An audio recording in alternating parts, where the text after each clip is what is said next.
રજૂઆત કરતા બંધ થયા છીએ, આવું તો અન્ય પાર્ટીના લોકો માત્ર ને માત્ર આક્ષેપો કરે છે. તો ખેડૂતને અન્યાય ન થાય એની ચિંતા ઓલરેડી સરકાર કરે છે. હું પોતે સમજુ છું કે એવો એક તો દાખલો બતાવો કે તમારી જ્યાં સરકાર હોય ત્યાં 15 રૂપિયા જંત્રીનો ભાવ હતો અને 500 રૂપિયા પણ વળતર ચૂકવવાનો હુકમ થયો હોય. કલેક્ટરને મળવા ભૂતકાળમાં ગયા છો?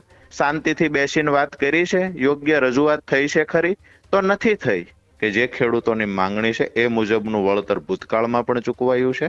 બસ શાંતિથી યોગ્ય પ્લેટફોર્મ પર સારી રીતે રજૂઆત થવી જોઈએ. આરોપો મૂકવા વાળા લોકો તો કોઈને છોડતા નથી. ભગવાન પર આરોપો થયા છે આ દેશની અંદર. ભાજપનો ખેસ પહેર્યા પછી રાજુ કરપડાને સાપ સૂંઘી ગયો કે શું? આવા સવાલો પણ સામે આવતા હતા. સરકાર સાથે વાટાઘાટો ચાલે છે, ટૂંક સમયમાં નિર્ણય લેવાશે, આવી વાત રાજુ કરપડાએ કરી છે. હજુ સુધી તમે અમારી ચેનલને સબસ્ક્રાઇબ નથી કરી તો અત્યારે જ ન્યૂઝરૂમ ગુજરાતને સબસ્ક્રાઇબ કરો, ફેસબુક અને ઇન્સ્ટાગ્રામ પર ફોલો કરો.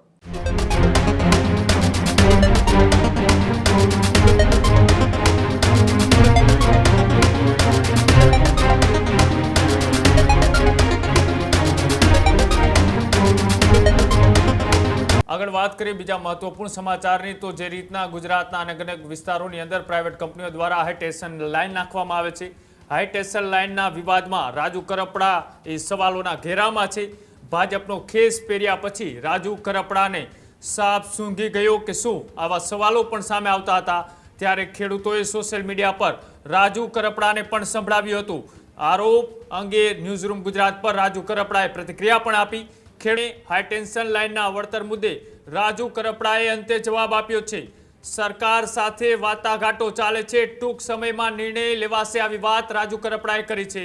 વિપક્ષમાં હોઈએ અને સરકારની સાથે હોઈએ એમાં રજૂઆતમાં ફરક હોય, આવી વાત પણ રાજુ કરપડાએ કરી છે.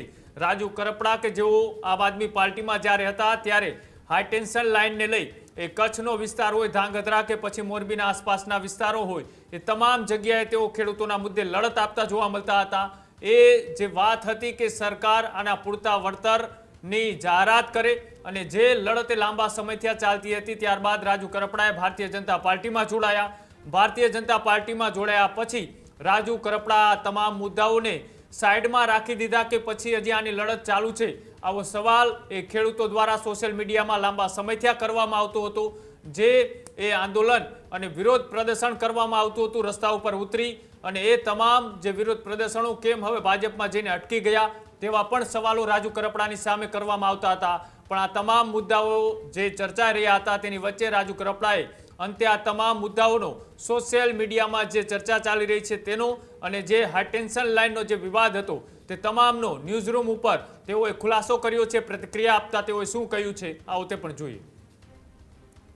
રાજુભાઈ, તમે જે મુદ્દાઓની લડતો લાંબા સમયથી લડતા હતા, હાઈ ટેન્શન લાઇન હોય, સુરેન્દ્રનગરની આસપાસના વિસ્તારોના ખેડૂતોના પ્રશ્નો હોય, આ પ્રશ્નોએ ભાજપમાં તમે ગયા પછી હવે એક વાત સામે આવી રહી છે કે શું આ મુદ્દા એ ઝડપથી જે સોલ્વ થવા જોઈતા હતા એ થયા કે પછી હવે રાજુ કરપડા આ મુદ્દે લડત બંધ કરી દીધી?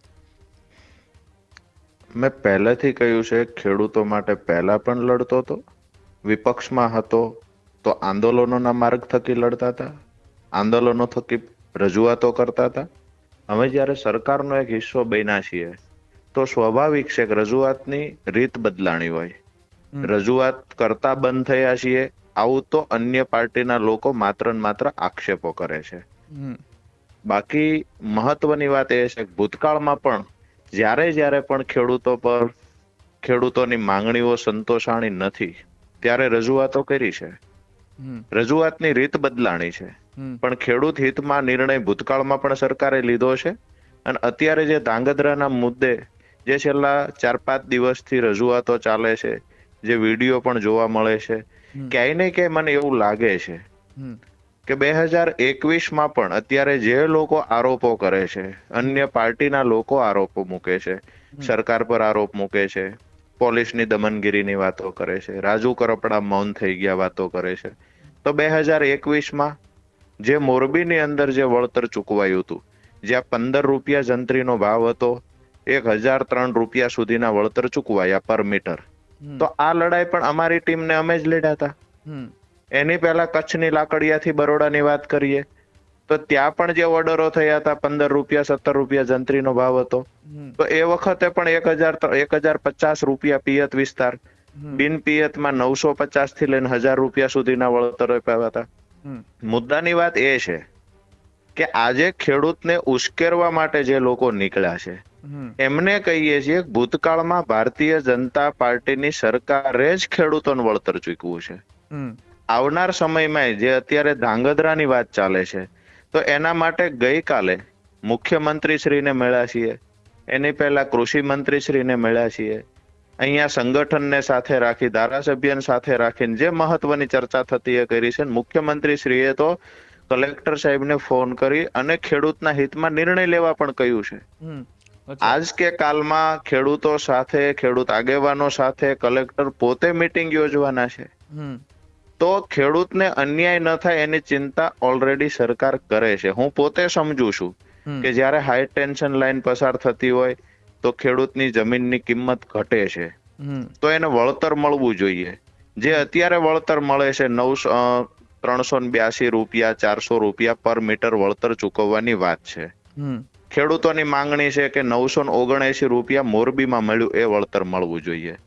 મારી વાત સ્પષ્ટ છે, ખેડૂતો ની લાગણી સાથે અમે જોડાયેલા છીએ અને ખેડૂતો સાથે સરકાર પણ ઊભી છે. ભૂતકાળમાં મોરબીના ખેડૂતોને વળતર ચૂકવવાનો હુકમ ભારતીય જનતા પાર્ટીએ કર્યો હોય તો ધાંગધ્રા માટે પણ કરશે. ભૂતકાળમાં કચ્છના ખેડૂતોને વળતર ચૂકવવું છે, ભૂતકાળમાં અરવલ્લીના ખેડૂતોને વળતર ચૂકવવું છે તો ભારતીય જનતા પાર્ટીના શાસનમાં જ 15 રૂપિયાનું જ્યાં જંત્રીનો ભાવ હતો ત્યાં 1000 રૂપિયા જેટલું વળતર ચૂકવાયું છે. તો આવનાર સમયમાં ધાંગધ્રામાં પણ વળતર ચૂકવાશે. આજે ખેડૂતોને ઉશ્કેરવાના અન્ય પાર્ટીના લોકો જે પ્રયત્ન કરે છે એમને હું સવાલ કરું છું કે એવો એક તો દાખલો બતાવો કે તમારી જ્યાં સરકાર હોય ત્યાં 15 રૂપિયા જંત્રીનો ભાવ હતો અને 500 રૂપિયા પણ વળતર ચૂકવવાનો હુકમ થયો હોય. તો અહીંયા ગુજરાતમાં તો 1000 થી વધારે રકમ પ્રતિ મીટર વળતર ચૂકવવાના હુકમો થયા છે.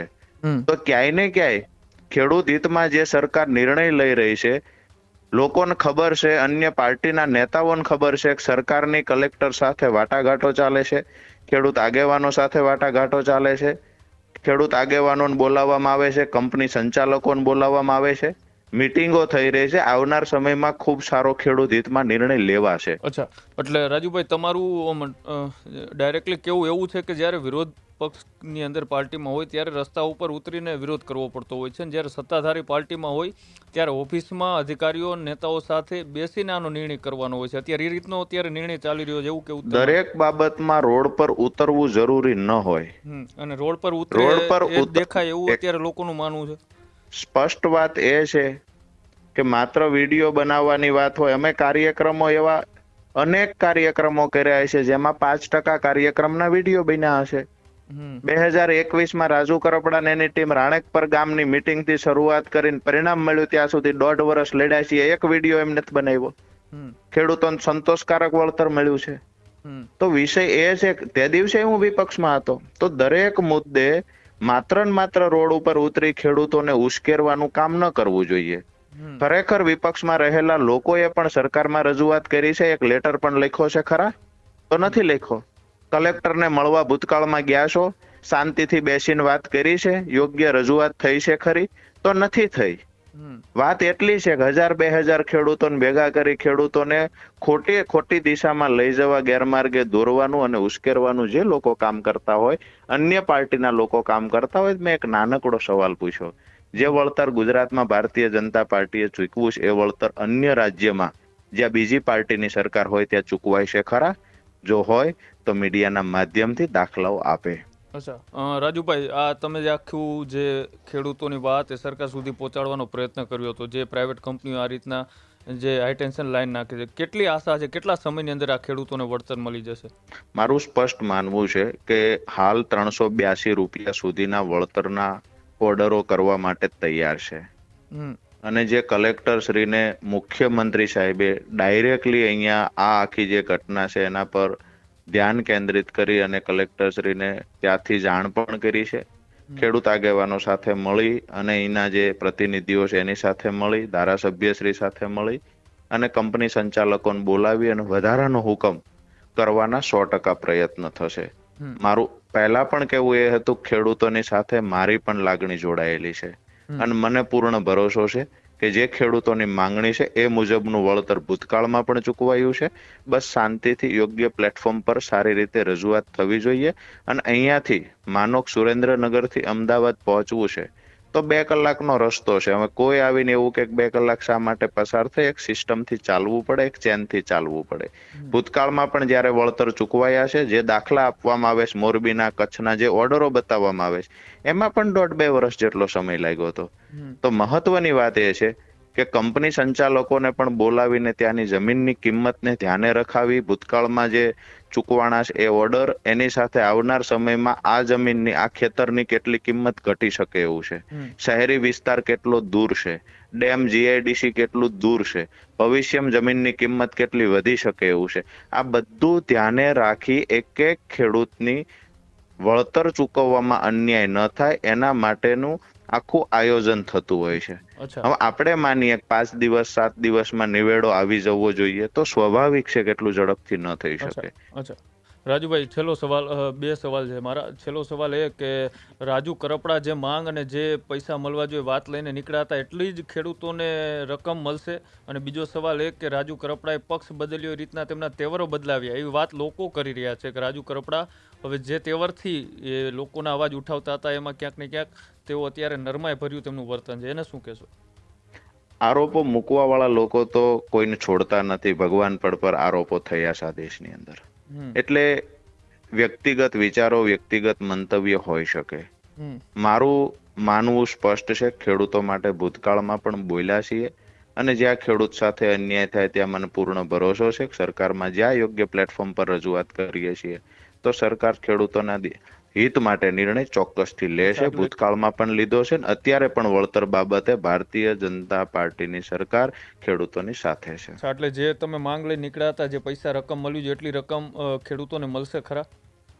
બિલકુલ ચોક્કસથી વિશ્વાસ છે કે અહીંયા કલેક્ટર સાહેબને હુકમ પણ ત્યાંથી કરવામાં આવ્યો છે. કલેક્ટર શ્રી મીટિંગ પણ કરશે અને ટૂંક સમયની અંદર ખેડૂતો માટે સારા સમાચાર આવશે. જી બિલકુલ, આભાર જોડાવા બદલ રાજુભાઈ. Thank you. હજુ સુધી તમે અમારી ચેનલને સબસ્ક્રાઇબ નથી કરી તો અત્યારે જ ન્યૂઝરૂમ ગુજરાતને સબસ્ક્રાઇબ કરો, ફેસબુક અને ઇન્સ્ટાગ્રામ પર ફોલો કરો.